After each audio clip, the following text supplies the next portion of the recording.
네, 이렇게 북미 정상회담이 다시 논의가 시작된 것에는 전격적으로 이루어진 남북 정상회담도 한 몫을 하고 있습니다. 네, 최근 경색됐던 남북 관계에도 청신호가 켜졌습니다. 친절한 뉴스를 맡고 있는 김학재 기자와 자세한 이야기 나눠보겠습니다. 네, 김 기자 먼저 긴박하게 들어갔던 2차 남북 정상회담. 김정은 위원장의 요청으로 전격 성사가 됐죠. 네, 그렇습니다. 어제 문재인 대통령이 기자회견을 통해서 이 배경 설명을 했는데요. 이 정리를 먼저 해보면요. 지난주 금요일인 20일 오후에 김정은 위원장이 조건 없이 만나고 싶다는 뜻을 문재인 대통령에게 전해왔습니다. 이 회담이 제한된 날은 트럼프 대통령이 북미 정상회담을 전격적으로 취소를 하고요. 또 7시간 후에 북한의 김계관 외무성 1부상이 회담 재개를 원한다는 입장을 밝히는 등 상황이 아주 급박하게 돌아가던 때였는데요. 네. 따라서 김정은 위원장이 북미 정상회담 불씨를 살리기 위해서 문 대통령에게 적극적인 중재를 요청한 것으로 풀이가 됩니다. 자, 그렇게 해서요. 격식과 의전 절차는 과감하게 생략을 한 채 하루 만에 만남이 성사가 됐고요.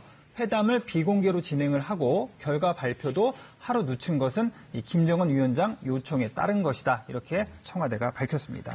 그런데 원래 남북 고위급 회담을 지난 16일에 열기로 했는데 당일에 북한이 갑자기 취소를 했단 말이에요. 그렇죠. 남북 정상이 이번에 만나서 아예 날짜를 정해서 다시 열자고 합의를 했네요. 네, 그렇습니다. 남북 고위급 회담을 오는 6월 1일에 열자고 이 남북 정상이 결정을 한 건데요. 이 남북 정상 사이에 대화 의지를 재확인한 만큼 이번에는 북한도 적극적으로 호응을 할 것으로 기대가 되고 있습니다.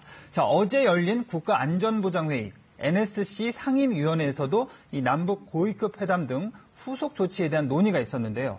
자, 이번 고위급 회담에서는 6.15 공동행사와 8월에 열리죠. 아시안게임, 공동 참가 문제, 그리고 공동 연락사무소의 개성 설치 문제 등을 논의를 할 것으로 보입니다. 또 8.15 이산가족 상봉행사를 위한 적십자 회담 일정도 잡힐 것으로 보이고요. 이 장성급 군사회담도 다음 달 중에 열릴 것으로 보이는데요. 장성급 회담에서는 판문점 선언에 언급된 이 군사적 긴장 상태 완화와 전쟁 위험의 실질적인 해소가 주로 논의가 될 전망입니다. 하지만 북한이 지금 북미 정상회담에 온 신경이 집중돼 있어서요. 이 북방한계선 NLL에서 충돌 방지책 등 이 추가 논의가 필요한 사안들은 구체적인 진전이 어려울 것으로 보입니다. 네, 어제 문재인 대통령 기자회견에서 참 흥미로웠던 것이 종전선언을 남과 북 그리고 미국이 함께 했으면 좋겠다 이런 발언을 했어요. 네, 어떤 취지인가요? 예, 기자들의 질의응답 시간에 나온 말인데요. 예. 문재인 대통령이 북미 정상회담이 성공을 하면 남북미 3국이 참여하는 종전선언을 기대한다 이렇게 밝힌 겁니다. 네. 자, 이를 위해서는 남과 북, 미국 3국 정상회담도 필요하다고 얘기를 했습니다. 이 앞서 트럼프 대통령도 북미 정상회담이 열리는 싱가포르에 문재인 대통령이 올 수 있다 이런 말을 하지 않았습니까? 자, 지금 북미 정상회담 취소해서 다시 성사 쪽으로 이 방향이 틀어진 만큼 다음 달 싱가포르에서 세 나라 정상이 함께 만날 가능성도 이 배제는 할 수 없는 상황입니다. 또 그동안 종전선언에 이 중국의 포함 여부를 놓고 논란이 많았는데요.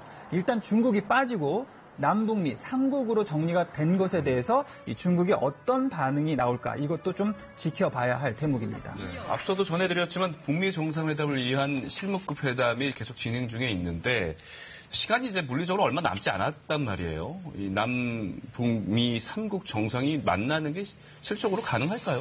네, 일단 현재 북미 간 실무 접촉을 봐야 되는데요. 이 실무 접촉에 먼저 나선 것으로 알려진 인물이 성김 전 주한미 대사입니다. 앞서 최동혁 특파원의 리포트에서도 나왔는데요. 이 성김 전 주한미 대사는 최고의 북핵 협상 전문가로 인정을 받고 있습니다. 이 북측 협상 파트너인 최선희 외무부상과는 예전에 육자회담을 통해서 이 만난 인연도 있고요. 이 서울 태생이라서 한국어도 아주 매우 능통합니다.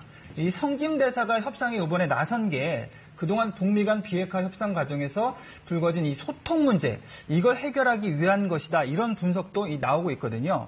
자, 비온 뒤에 땅이 굳는다 이런 말이 있지 않습니까? 이 지금 상황을 보면 북미 정상회담 취소 소동을 겪은 후에 이 북미 양국이 다시 회담을 좀 잘 성사시켜보자 이런 의지가 아주 매우 강한데요. 그래서 회담 가능성은 매우 높습니다. 하지만 완전한 비핵화 합의를 얼마나 잘 도출해서 성공적인 회담이 될지는 좀 더 지켜봐야 할 것 같습니다. 네, 김학재 기자 오늘 내용 잘 들었습니다.